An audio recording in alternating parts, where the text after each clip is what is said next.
Syzygy, episode 63, a pair of Delta Scuti Lambda boos.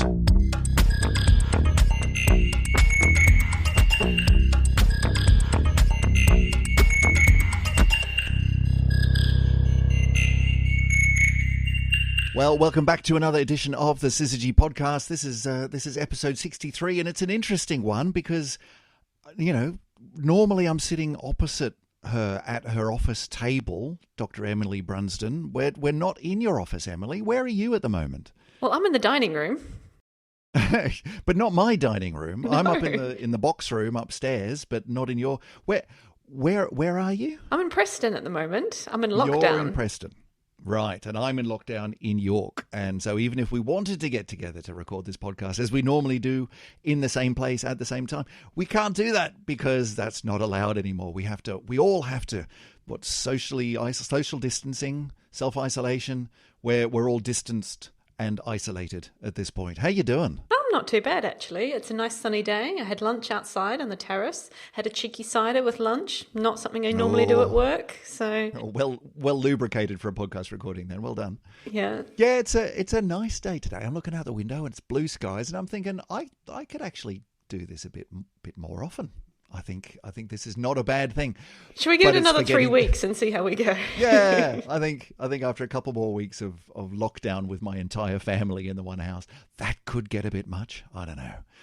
But for the time being, everyone's still alive and we're just getting on with it. So, you know, heads up to everyone out there in lockdown land. If you're listening to this, then keep going. Keep doing the right thing and we'll get through this together. But we're not here to talk about that today. We're here to talk about astronomy. Emily, what's been going on? Apparently, you've been in the news again lately. Something to do with a full moon? Yeah, it's this strange thing. It's like when the full moon comes out, then the Where Emily comes out. This is something that's just never going to give up, is it? You've become the go-to person for full moon. So what is it this time? Tonight, actually, so as we're recording this, we're recording this on Tuesday, April the 7th. 7th of April, that's right.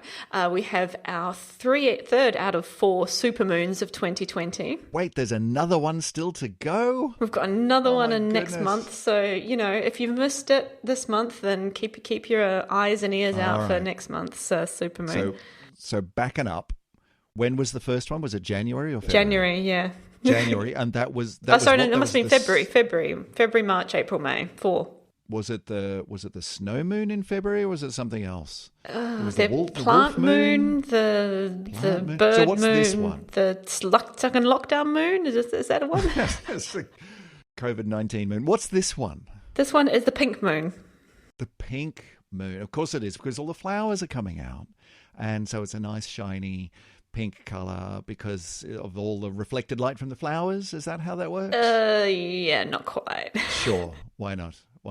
And so, as you say, if you miss this one, I mean, by the time you listen to this podcast, it'll have been and gone and you'll have missed the pink moon.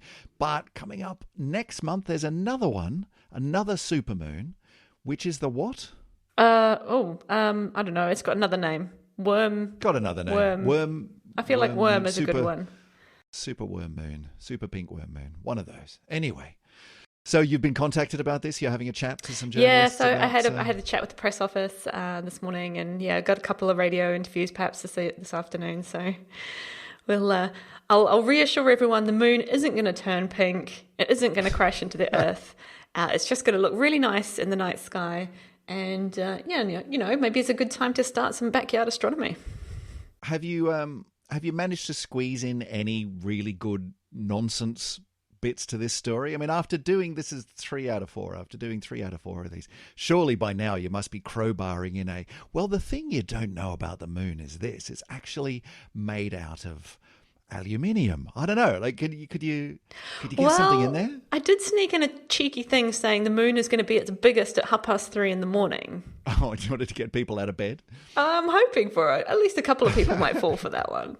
And it's going to be huge. You will not believe how big it is. Yeah. I actually had this conversation with my daughters a little while ago. Again, you know, this just keeps coming up. The whole, is the moon bigger near the horizon or is it not bigger near the horizon thing? And I was able to refer them back to our previous podcast where we tore this one apart and said, no, it is not. Go and measure it. It's just an optical illusion. They didn't believe me. I was going to say, just because your dad has a podcast on it. I know, but, it was worth a try.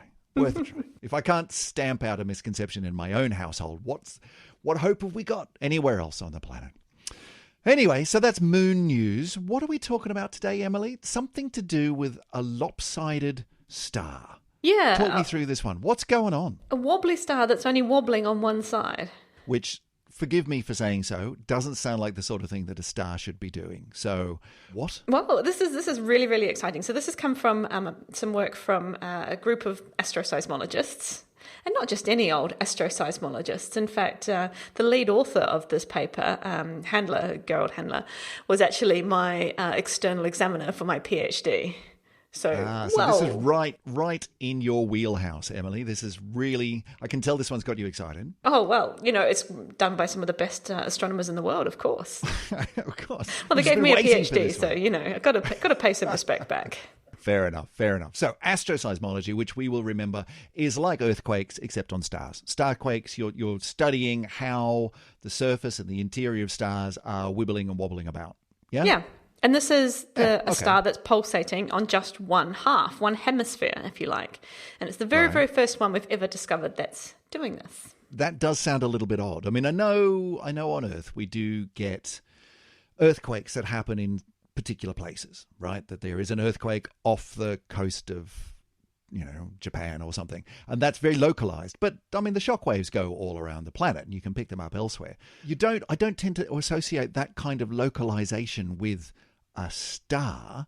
How can a star, which is a big fluidy thing, have such a pronounced only on one side kind of pulsation? What's going on? Yeah, so when you normally think about a pulsating star, you think about like a travelling wave that travels around the surface of the star. So you might have one part of the star go in and the other part goes out, but then that reverses and the other half changes over sides. But this is happening just on the one half because the star is in a binary system. Okay, so this changes everything, because when you've got a binary system, then you've got another star or something pretty big nearby pulling on it. So that's making all the difference here. That's why it's one-sided? Yeah, so the gravity or the effect from the other star is actually changing the entire shape of this pulsating star, and it's pulling it into kind of a teardrop kind of shape. And it's during that pull that it's causing an amplification of the pulsations on one side of the star. Now, here's the kicker. We don't actually know whether it's the side of the star that's pointing towards the binary or if it's the other side. It does kind of seem to me that that's the sort of thing you ought to be able to pin down. Okay, so let's back up a little bit. What is this star? Where is it? How do we know?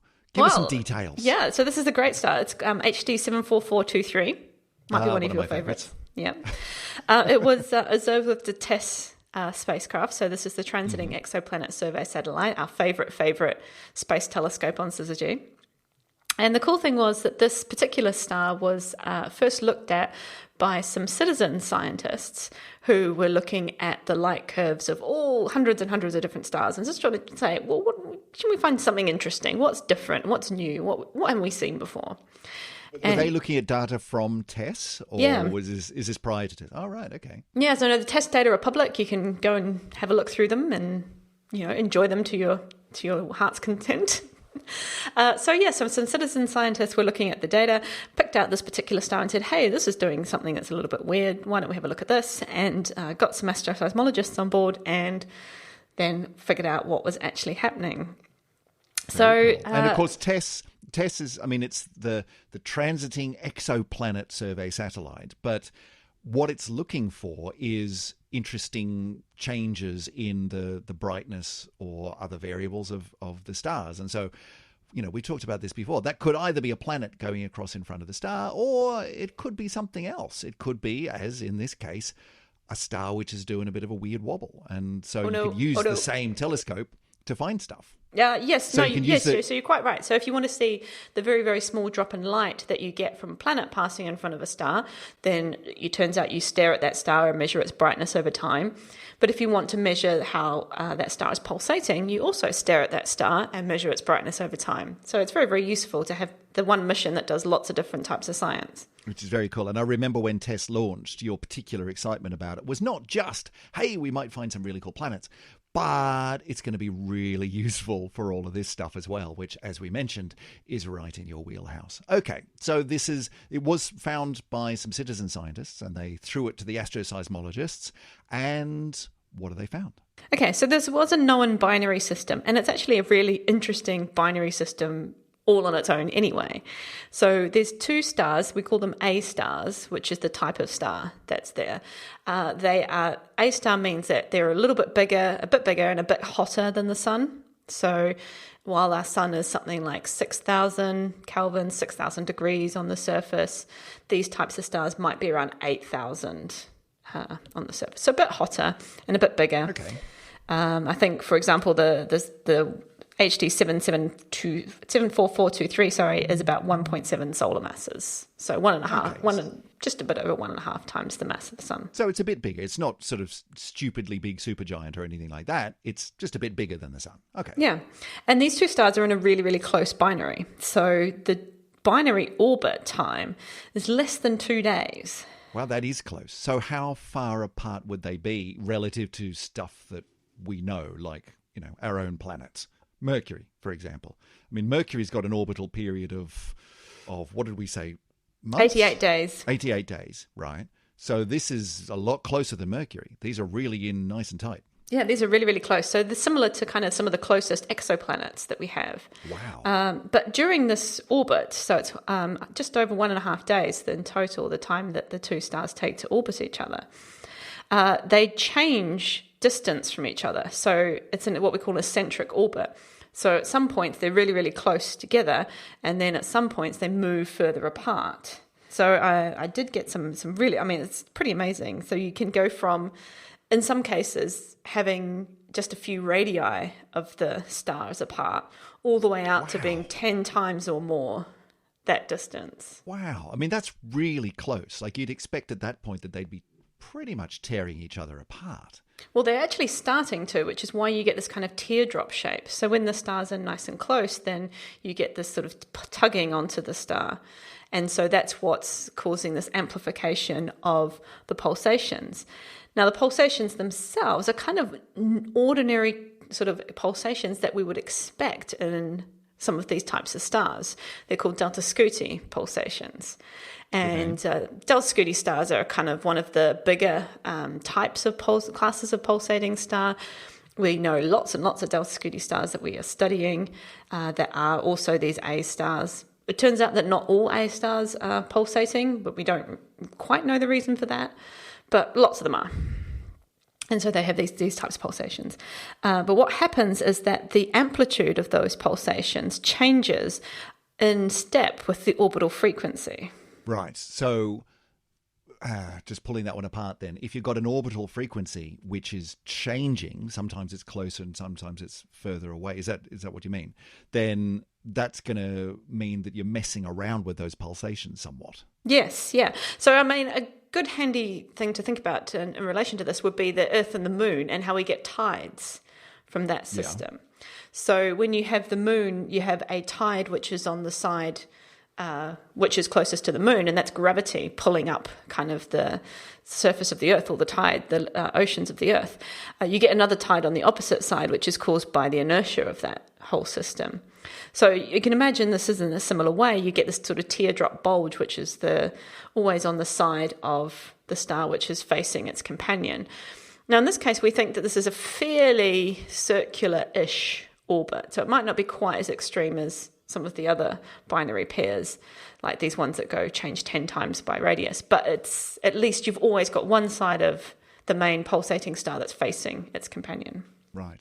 So, sorry, I'm a little bit confused. I thought you were saying a minute ago that this one, it changed from as close as days to as much as 10 times further out. Or were you just talking about these kinds of stars? These kinds of stars, yeah. Right. So there's a whole class of stars which we can delve into, which are called heartbeat stars, which show this kind of phenomenon in a similar way. Gotcha. Okay. That was my mistake. So in this case, how close are the stars orbiting? So, they must be very, very close. I'm not sure if I didn't write down the exact orbital distance, but they are, 1.6 days is really, really close. And then what happens is these are close to being eclipsing binaries. They're not actually eclipsing, so you don't get one passing in front of the other from our line of sight. But they're close to being aligned that way, because what we can see is that sometimes when the pulsating star is showing the face towards us that's pulsating, is because the other star is kind of in between us and the pulsating star. And then sometimes the pulsating star has that pulsating side pointing away from us because the other star is on the other side. Yep, that makes sense. Okay, so you said way back that not even entirely sure which direction the pulsating bit is pointing, whether it's pointing towards or away from. It's binary. Because what we're seeing is we don't actually get to see these two stars doing their orbit. We can't look at the whole surface and say, oh, okay, it's that side that's pulsating, the one that's facing it, or the side that's facing away from it. It's either of those two options. That makes sense. Yeah, but because what we're actually seeing when we look at, say, the data from tests is the integrated light from both of the stars put together, right? So we're seeing the whole surface all coming down to just one single data point, and that doesn't tell you quite enough information as to which side the star's pulsating on. No. So, I mean, I've got in my mind's eye, which comes up on this podcast quite a lot. It should be its own character, I think. We need to give it a name. But in my mind's eye, I'm imagining this thing, right? I'm imagining one star and another star, and they're orbiting around their sort of common center. And they're really close, and so they're affecting each other really quite strongly, and I can see that. But that's not what the telescope's seeing. The telescope's not able to image of that level of detail by any stretch of the imagination, is it? It's only able to see basically a dot, but that dot is changing its brightness over time, and you've got to sort of work backwards from there to say, well, okay, what is going on here? Is that right? That's right, yeah. So if this was a star kind of just on its own, and it was doing a normal delta Scuti pulsation where the whole star was pulsating, then you'd just see the brightness change kind of sinusoidally over time. So you'd see it go brighter than dimmer, then brighter than dimmer, and brighter and dimmer. And it would have this really nice pattern that you'd be able to see. You could pick out the different frequencies of the pulsations, and it'd be your very standard but very interesting delta Scuti star. Now, because this is in this binary system, it's sometimes got the pulsating side facing towards us and sometimes the pulsating side facing away from us. So that changes the amplitude or the strength of those light variations that we see.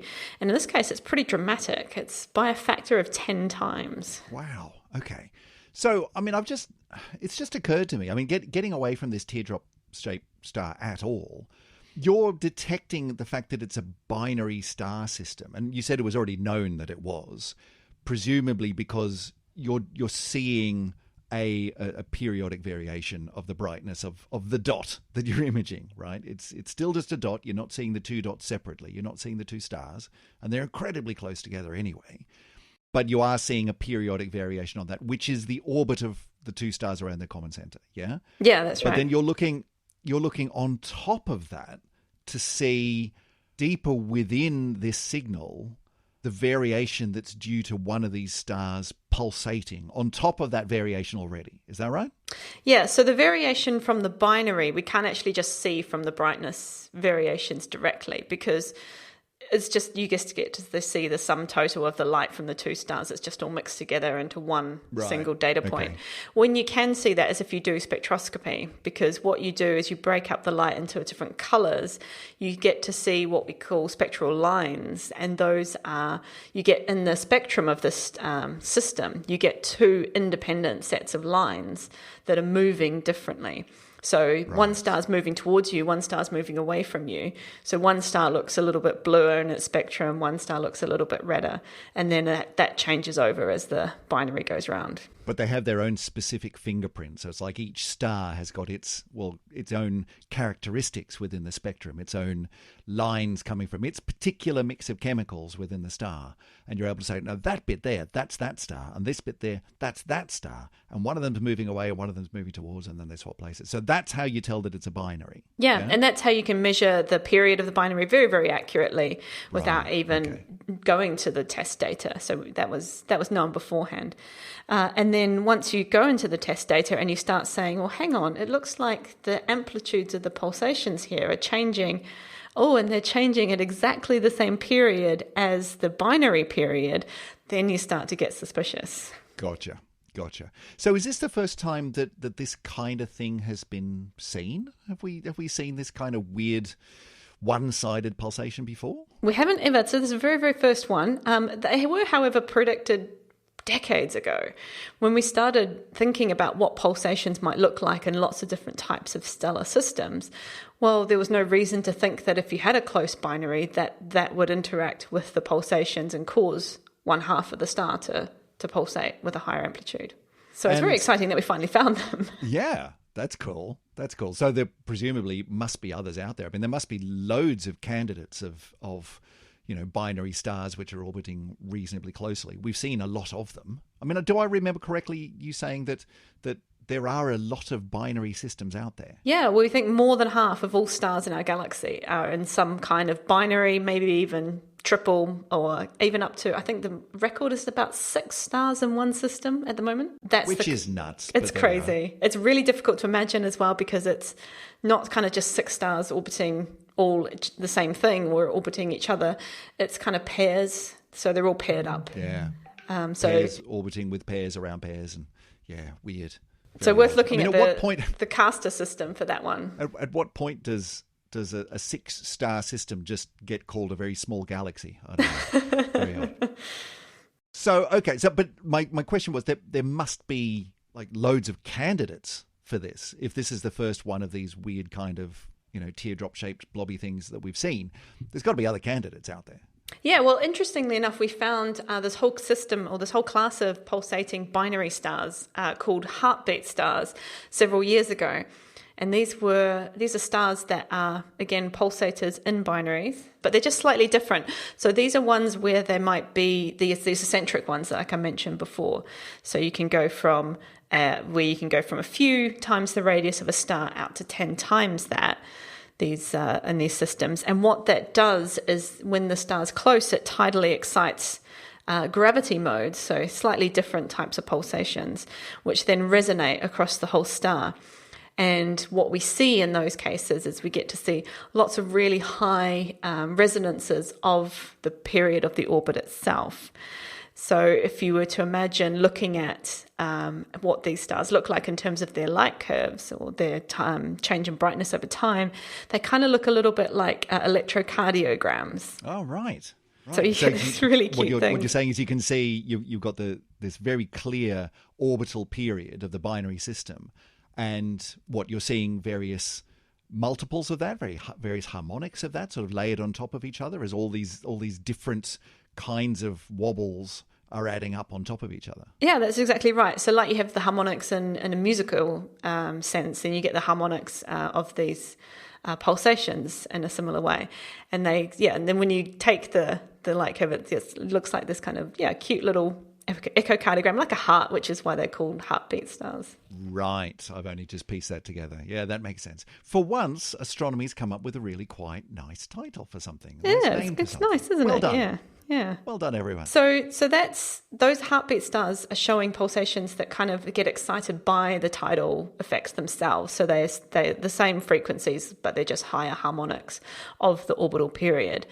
And that's different to what we see here, which is that the star's got its own independent pulsation that's being excited by the binary. So you said a while ago that, if you look at this star, which is being sort of pulled out into a teardrop shape, we said that it's possible that it's going to be sort of torn apart. I mean, these two stars are orbiting very close to each other, and the gravitational forces at that kind of distance must be extraordinary. Like, what's the fate of a system like this? Well, that's really interesting because it sort of depends on how much time these stars have. So when you're talking about these two that are interacting, effectively one star's pulling up a tide onto the other star, which means you're losing energy out of your orbit. So very slowly, the orbits will decay, which means they get closer and closer together. Now, it may well be that they get close enough that one of the stars does an effect we call overfilling its Roche lobe, which is... I don't know what that means, but it doesn't sound good. No, it's really not a good idea to overfill your Roche lobe. What that means is that you get to a point where you're pulling the surface of the star away from its center of mass so much that it gets to a point where it's more gravitationally attracted to its binary companion star than it is to itself. Wow, okay. What happens then? So then you get That mass doesn't sound transfer. good. So you get this stream of material which moves from one star onto the other. That's overfilling your Roche lobe. I love it. And so at that point, your mass starts sort of sloughing off one star and spiraling over to the other star. And so that other star just gets bigger and bigger. That can't be good. No, So no. What happens in the end? Are you just left with one big star or one tiny star stripped of all its stuff orbiting around a really big star, or what? Well, yeah, this is really interesting because, so if you have, this is similar to the situation we have for a type 1a supernova, where you have, in terms of a type 1a, you've got a big red giant star that's overfilling its Roche lobe and pouring matter onto a tiny white dwarf star. And then eventually that white dwarf star just can't hold up the mass that it's being poured onto it, and it explodes in a supernova. Now, these two stars are slightly different to that kind of system because they're two stars that are probably very similar. In fact, we don't actually quite know, I think, which star might be the bigger one. They're that similar, okay. Yeah, so they're both A stars, and they're both very similar mass. So they'll probably evolve in a very similar way. So the question is it going to be that they get close enough to start mass transfer before they start to kind of kick and become red giants, or will the red giant phase themselves start mass transfer? Now, when you start pouring mass off one star and onto another, it's a very unstable kind of system, right? You're messing with like stuff. that's got to affect things quite dramatically, and it's got to affect the evolution of that, like the path that star was going to go down. It's not going to go down anymore. Yeah. Is that likely to sort of speed up the evolution of the star? I mean, the evolution of the stars is down to how it's sort of burning away its fuel down in the core as much as anything else. So what does it do? What does it do to a star to suddenly start throwing stuff at it? Yeah, well, it's interesting. I think you might get a situation where you get a nova. So these are more like these sort of more ordinary two stars, whereby you're pouring mass onto another, that mass becomes unstable, it flares up, and it becomes a big sort of mini explosion. So these were the original novae before we had supernovae. So it's not a supernova, it's just a nova. Yeah, so it's kind of like a big explosion. You still wouldn't want to be standing next to one, but it's not crazy. No, it's sort of, you pour enough matter onto the star that becomes just a bit unstable, and it kind of has an explosion and sheds off some of that material, and that can be periodic, or more likely most novas are just kind of random eruptions. So that could happen, or something else. Who knows? Watch this space. But I'm guessing that this is not something that is going to happen over a short time frame. It could happen over a very long time. Yeah, that's right. And I guess the final thing that's interesting, about these two stars is that not only are these two stars very similar in terms of their type of star, their temperatures, their masses, etc., they're also both, interestingly, a really rare type of star, which is called a Lambda Boo star. Okay, hang on. A Lambda Boo star. Lambda Boo. You're just making these names up now.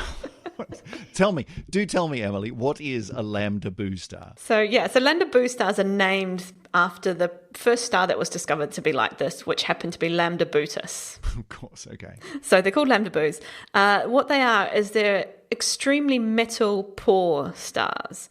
So what that means is that they don't have a lot of the normal metals, so this is anything except hydrogen and helium, that you would expect from That's right. stars. I've forgotten, in astronomy, metal is anything but hydrogen and helium. Yeah. Chemistry be damned, what do they know? We'll just do it our way.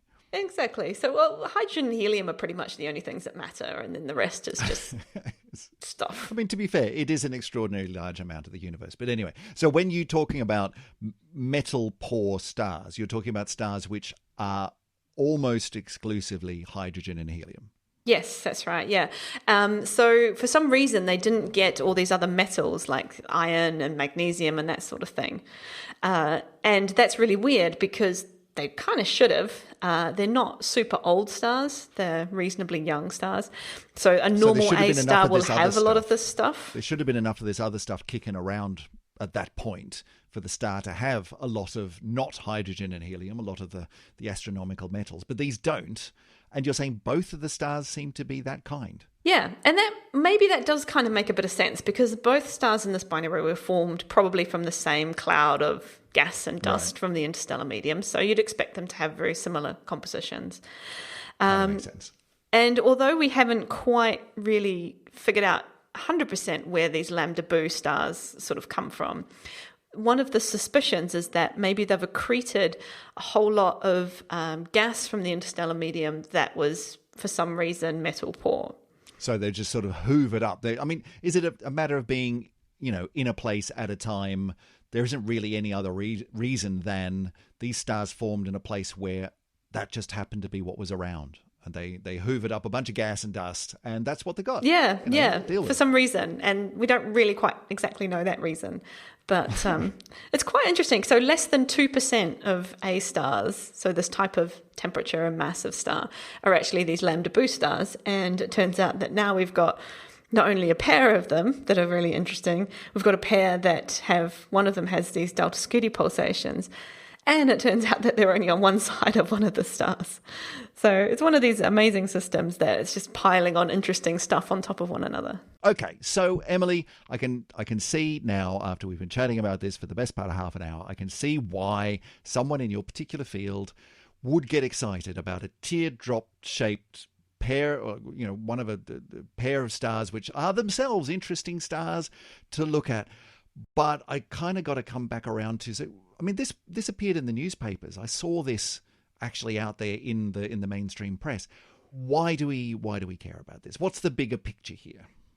Well, I guess the first thing is we found the first one, and that's always exciting. But it's always good to get a first. It's always good to get a first, but it gives us this ability to understand how stars behave in terms of both pulsations and tides sort of interacting with one another. It's very easy to forget that stars are these kind of fluidy things, right? They're not just balls of fire sitting there burning away. They are, these complex plasmas where you've got motion on the surface, and that motion is governed by the forces around them. So we can start to put together more complex pictures of actually how stars work from that. It sounds a bit like this system is kind of an astroseismologist's playground, that you need to go and find interesting and complex systems to be able to say, all right, let's figure this one out. Because if you don't have a complex system, there isn't particularly complex behavior. That's right. And one thing which I pulled out of it's actually in the very first paragraph of the paper itself, it's on the Nature Astronomy paper. And I really, really liked the way this was phrased. It was sort of talking about precision in the universe. So we've talked about before how astroseismology is a way to do extraordinary precision in terms of stellar interiors. And it's by far the most precise way we can measure things like core mass and age of a star. And that's already very, very exciting. But then binary stars are the way that we do precision in terms of global stellar parameters. So these are things like, how do you actually measure the mass of a star? Well, binaries are the way that we can actually solve those properly and get really accurate numbers for those. And putting both of those two things together in the same system allows you to get precision on both of those types of measurements.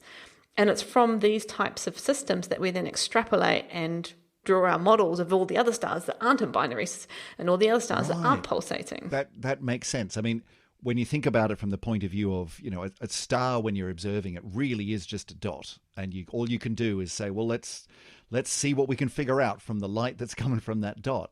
And a star by itself, there's only so many bits of information that you can get out. You've got a lot of parameters. The stars are actually quite complicated things, but there's only so many ways that you can get at all of those different parameters, the structure, the mass, the size, and all of that sort of thing. But the more complicated you can build up the situation that the star is in, its environment, the more you can dig at those different parameters and go, well, we could get at its mass from over here, but we could get at its composition from over here. And if we put these things together, then we get this. It's a playground. Yeah, and we have to remember stars are the building blocks of the entire universe. So if you know how to do masses correctly, if you know how to do stellar evolution correctly, then you can evolve a galaxy properly. Then once you can evolve a galaxy properly, you can evolve the universe properly. So these whole things tie into the biggest questions of all.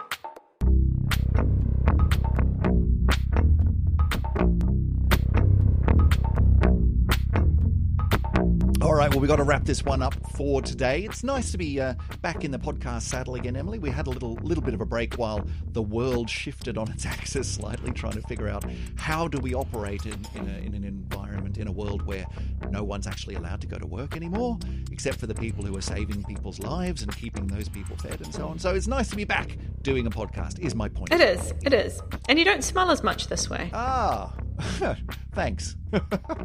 I'm just gonna let that one pass on through. Listen, Emily, if people wanted to get in touch with us, if they had a question or a comment or something they wanted to share with us, there's got to be a way that they can do that. Please do tell. Well, thank goodness we still have the internet, because it turns out that the internet... Thank goodness for the internet. The internet is how you do all of the things that you need to do with Syzygy. So the internet is where you can find Twitter. So we are at SyzygyPod, SYZYGY Pod, yes, on Twitter, on the internet. We are on Instagram, SyzygyPod again, on the internet. We are on Facebook, yes, which is, again, SyzygyPod. Which is also on the internet. It is on the internet. Just go and find us on there. Yeah. And if you're not really into the social medias, then you can just go and find us at our website, syzygy.fm, where you can find all of the past episodes, all of the show notes, all of the pretty pictures that we put up with those, going all the way back to episode 1, 63 episodes ago. So before we sign off completely, if you want to help the show, then there's one way that you can do that. You can tell people about it. We'd love to be sharing our stories of the cosmos with as many people as humanly possible. So the best thing you can do is tell your friends. Even better, go to your podcast catcher of choice and give us a review, give us some stars, lend us a few words well chosen, which will help us to rise up through the noise and more people can find us and the fabulous stories that we tell about the universe. But until next time, Emily, we'll catch up again in a week or so for another brilliant story about the cosmos. Until then, we'll catch you later. See you, everybody. Bye-bye. See ya, buddy. See ya, buddy. No, you don't see anybody these days, Chris. That's the point. And yes, that's the point. Yeah. God, I'm so socially isolated, I don't even know how to talk anymore. Ay.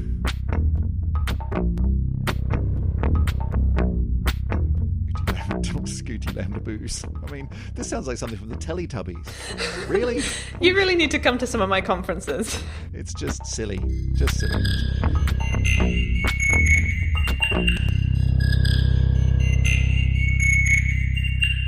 Oh dear. I think I've lost you. Oh, I've lost you. I've lost you. You're frozen, and you're frozen with a slightly grumpy face. Oh dear.